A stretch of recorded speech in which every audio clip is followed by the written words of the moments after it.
for good grades. I wish I was better at relationships. I wish I was an artist. I wish I had a better relationship with my wife. I wish for a life full of happiness. I wish I may. I wish I might have the wish. I wish tonight.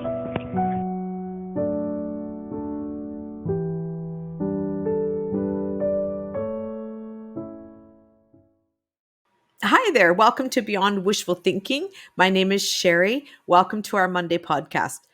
This morning, I'm going to speak a little bit about emotional intelligence and what that might mean for different people. Before I get started, don't forget that my information is embedded in the links that you can find below. I have a booklet that you can download. I have a video that you can purchase. And all of these are points where you can see what working with me could be like and what having a coach in your life would help you with and what that might feel like for you.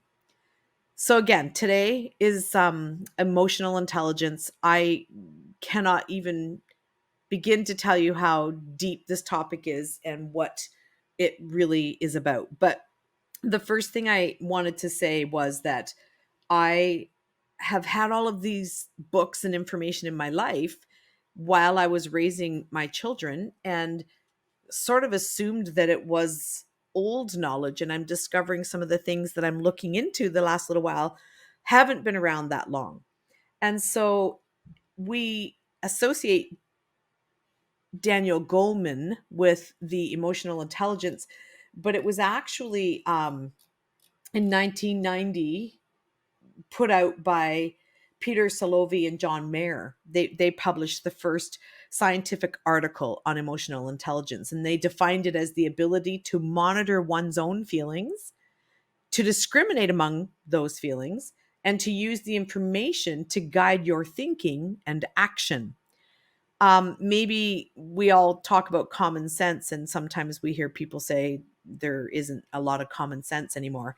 And maybe this is just kind of a deeper dive into what those words actually mean too. I was just thinking that as I read this. So then Daniel Goleman, he wrote a book in 1995, which introduced EI as the best predictor of success in life. And so I decided to look up the definitions of emotion and the definition of intelligence. And intelligence is the ability to acquire knowledge and skills. And emotion is relating to your emotion or arousing or characterized by an intense feeling or having feelings that are easily excitable and openly displayed. And so the idea of having an emotional intelligence would indicate that there could be a skill around having emotion. And I think that is certainly a place where a lot of us would like things to become more clear. It would help us manage our relationships better. It would help us manage our families better if we could believe that emotion can be a skill. And I do believe that that is possible. But what needs to happen for that to be possible is people being willing to look inward, people being willing to accept that they may have to change. And so people had issues surrounding the validity of that. And there's been a lot of study put into it over the last 20 years. And so some people suggest that if you have a high emotional intelligence, it means that you're emotional and that your emotions would be so high that it would be counterproductive. But somebody who would have emotional intelligence would have the skill or ability to regulate that. And so this isn't saying that because you are capable of feeling emotion, that you are too emotional or that that you would have too much emotion and therefore it would be counterintuitive to intelligence. So emotional intelligence is the logic of feelings. Some of the information that I'm going to share with you today came out of an article written by Marina Fiore. She's the senior scientist expert in human behavior and applied psychology. And she wrote this article in 2020, and I just really liked some of the things that she had to say. And so emotional intelligence is the logic of feelings. So there is kind of a point to intelligence or as a skill, intelligence. So the reasoning behind the alleged impairing function of emotions in leadership echoes the vision of affect and reason as opposite forces. And so that dominated business and in pulp culture until the 90s. Things have since changed, and some still struggle to accept the emotional side of intelligence. We know that emotions have survived throughout human evolution because of their adaptive function. So, the ability to interpret emotional signals, such as understanding whether an adversary reacted with fear rather than anger, that increase the chance of human survival. Furthermore, there's a clear evidence of how emotion and cognitive processes are intertwined in human functioning. So those are including in decision making and judgment. So that's why a lot of people who appreciate and believe in emotional intelligence believe that it has a place in business and as a skill alongside the ability to have an intelligent thinking brain. So emotions do not necessarily bias perception and reasoning. And so that's what I referred to earlier, where people would say that, well, if you're too emotional, you can't think straight. And that is certainly true on some level, but then that would indicate that there isn't a functioning balance, and emotionally intelligent people can balance that. So the 5 steps that Daniel Goleman refers to in his book that help explain or allow you to be aware of what makes an emotionally intelligent person is that you have the ability for self-awareness, self-regulation, motivation, empathy, social skills. So was that 5? Self-awareness, self-regulation, motivation, empathy, and I think social skills. Yes, sorry, social skills. So social skills would be a skill that allow you to be in society and function in a way that the average person would be able to relate to you. That's my interpretation of social skills. The definition here is that it helps us shift from negative to positive feelings and vice versa. So it would be the concept of being able to grow and not have a fixed mindset. Self-awareness, these are some of the things that I've gleaned from things I've taken a look at around this. Self-awareness is to recognize and understand your own emotion,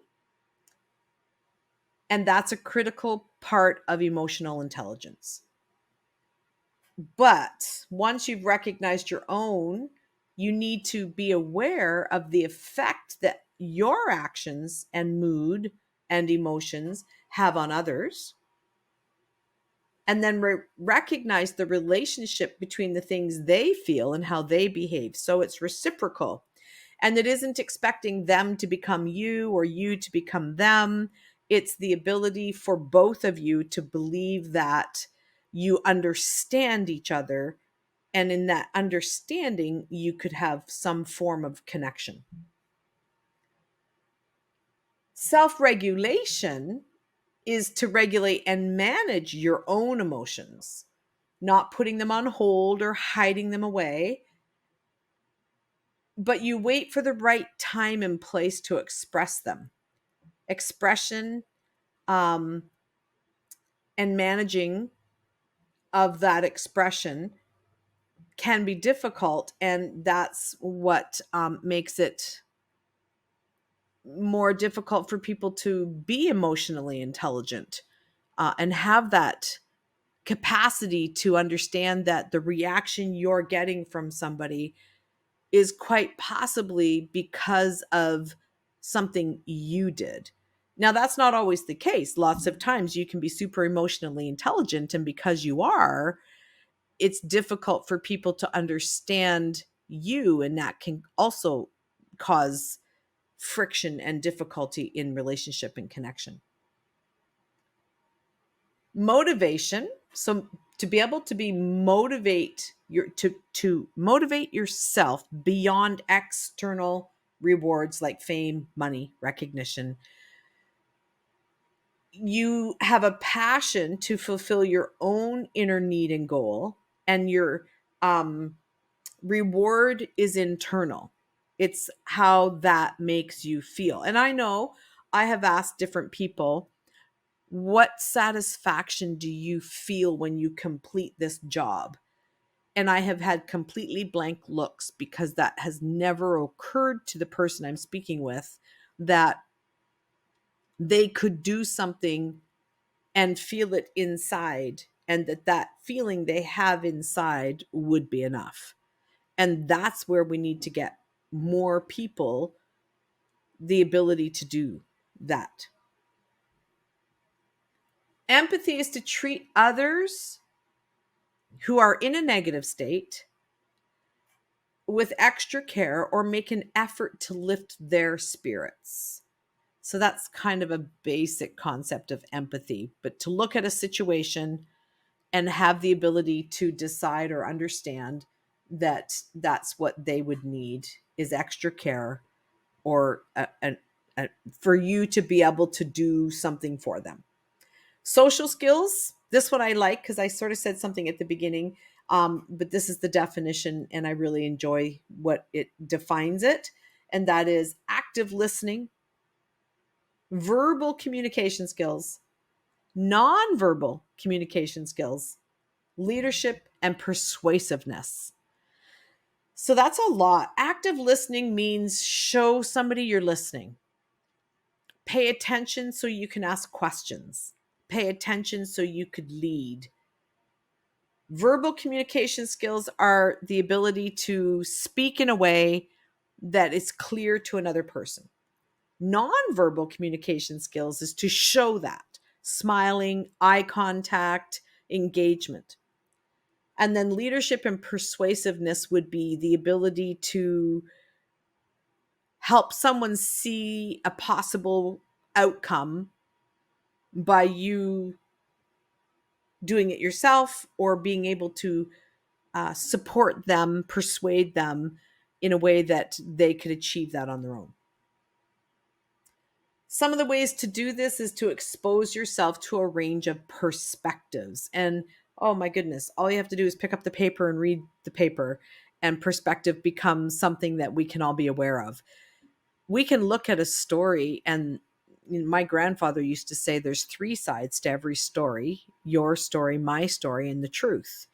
And I think there's some validity to that. We need to be open to the fact that my life journey is going to allow me to look at something in a way that you will look at differently. And then we should research or ask experts, or be curious about what is actual. And then maybe we could move a little closer to becoming intelligent on all levels, emotionally and in knowledge. Try new things and escape your comfort zone. I'm not sure if I wrote about this in the last week or if I spoke on it in my last podcast, but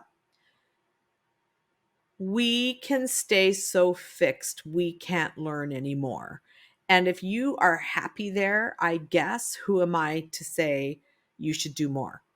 My perspective is that I have whatever allotted time before my body decides that it's done. And in that time, I want to keep learning. I want to understand more things. And I see that as an ability for me to become happier, less stressed, because I have more knowledge, whatever that is.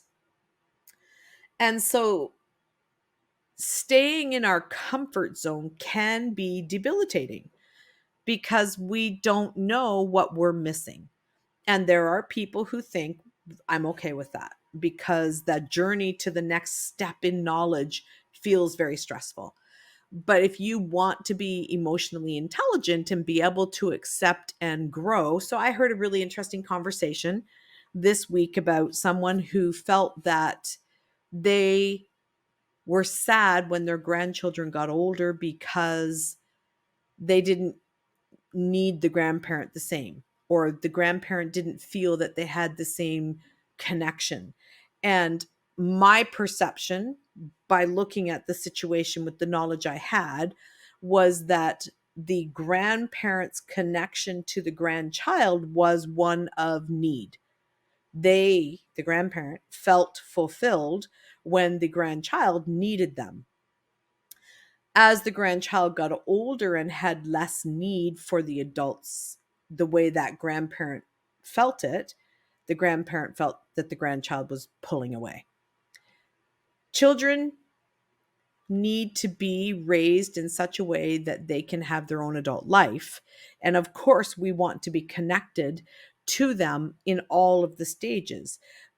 And I think we have a better opportunity of doing that if we aren't coming from a place of need inside ourselves that is being filled by that other person. Maybe that feels really complicated to you. As I speak it, my brain is thinking, was that clear? But if you can understand that in relationship, in order for that to work, where you don't end up feeling that you have no relationship, you have to grow. And growing means get out of your comfort zone. And maybe I don't know this person very well at all. It was a comment I know enough to know that the way it was all portrayed came across very directly as there was a need that was being filled inside of this grandparent versus the grandparent having connection to the child, the relationship. And so we need to make connections to people that can grow. We need to have connections to people that allow them to be who they are and us to be who we are. And we can do that by learning about ourselves. What can this grandparent do now to have relationship with the older grandchild? Some of it could simply be understanding that life changes, that they aren't going to want the connection the way they did when they were 8 because they are seeking other things in life. And so getting out of that comfort zone would mean that that grandparent should try and understand that grandchild's life in a way that the grandchild could keep connection to the grandparent because they sense the grandparent wants to know. So when I think about a TikTok I put up just recently, it was to say to parents of children on TikTok that TikTok isn't as easy as it looks if you happen to look at one. And so if your child is putting out content and actually growing and learning, then maybe these platforms aren't all bad, but it's having a balance in that that makes whether it's bad or not. So that's a little bit about getting out of your comfort zone. Reflect on your emotions and your responses, and that will help you understand your emotions better. So if you are angry, why? So one of the things that I often taught children, and I have a situation now where I'm coaching a family, and one of the things that I shared was ask them if they're angry, why are they angry? And sometimes we think, I need to teach my child about anger. I need to have them understand each of the basic emotions. But we forget to go that extra step to say why. And if the child doesn't know, then offer solutions to them that are factual, not your perception. So you could be angry because you're hungry, because you're tired, because you don't have the skill to do the job. I remember my 2-year-old son, hearing him grunting and groaning in the front hall and being so upset. And I went to see what he needed help with, and it was to put on some rain boots. And I said, "Oh, I will help you." And he very, very dramatically indicated that, "No, thank you. I do it myself." And so if the emotion was too great, my job as a parent is to say, "You seem really frustrated right now. What do you think is causing it?" And we could then discuss that the boot was too small, maybe because it was his sister's boot, not his, or he needed thinner socks. And we give skills then because we're not fixing it. We're identifying it. We are helping them understand all of the variables around it. And it takes time to do that, but we give a skill and they can become more emotionally connected and eventually understand when they are angry how to figure out the anger and not allow it to control them. Listen actively and notice body language. Body language is so fascinating. Listening actively means that you're paying attention to everything around you. And in this day and age with social media, we can't listen very well when we are on our phone. Listening actively means to see an eye roll, to see slouched shoulders, crossed arms. There's so many things we can learn by watching somebody when we're communicating, and that again can contribute to our own emotional intelligence. We need to learn how to integrate compliments and criticism as a person, not to give them, but when we receive a compliment, we don't want to be puffed up, gloried. Um, ooh, look at me, I'm so amazing. And when we receive criticism, we don't want to think, I am a loser. I don't have what I need. I am not enough. We need to take a look at criticism and say, where is it coming from? Is it valid? Could I learn from it? If not, then I let it filter through my fingers like sand, because that criticism could be coming from someone else's lack. And I have to understand that. And that's a tough one, especially if we are people pleasers. I grew up with childhood trauma that can make me, and did at times make me, a people pleaser, because that was what I had to do to survive. I had to please people so I could stay in their home. I don't know that I logically sat up every morning and said, what shall I do in this home today? But it's something that you're aware of when where you live is dependent on your behavior. But I have evolved through that, and my first gut instinct might to please, but I have learned how to take these things like compliments and criticism and make decisions around how I want that to be. And that came from failed situations where to be popular was important, and to become a part of a group and discover that the group wasn't what it looked like from the outside, and that I had to change who I was to become a part of the group, and I wasn't willing to do that. And so over time, we learn how to become happy. One of the things that I came across was people who are emotionally intelligent are grateful for what they have. And that's really solid reasoning, because it takes time to look at what you have and say, it's enough. I'm good. I don't need what someone else has. I don't know why they need it. Their needs are different than mine. And I need to be happy and grateful for what I have. And if I want more, I go for it because I want it, not because I'm trying to become something I am not. The kind of other side of this is arrogant people only absorb external opinions if they're flattering. Insecure people, on the other hand, obsess over negative assessments. They blow them out of proportion, and they try to weight both equally for a more that now it says from this article, try to weight both of them equally for a more realistic self-image, since we have all the strengths and weaknesses. So something that comes to mind when I'm thinking about this is, if you have had a time where someone gives you a compliment and it's really large. Maybe you did something for work, or maybe you picked up a cake somewhere to take to an event, or you shoveled a neighbor's driveway. And what you did was so generous or so great to the person who received it, but it was greater to them than the level of energy that you had to put into it, because maybe your energy was high that day. Maybe you happened to, that's an easier thing for you to do, maybe. So their praise of you is in excess. If you take that praise and puff yourself up and think, yeah, look at me, look how good I am, you might then feel like you have a right to more versus just being the best you can be. The same with a criticism. If somebody criticizes something you say and it's coming from a place where they are critical because of insecurities inside of them, then the criticism is also not something you should take because it could diminish you. And so that's what they're trying to say here is to weight praise and criticism equally for a more realistic self-image. So it's about how we look at ourselves. We can accept the praise. We don't have to change the person.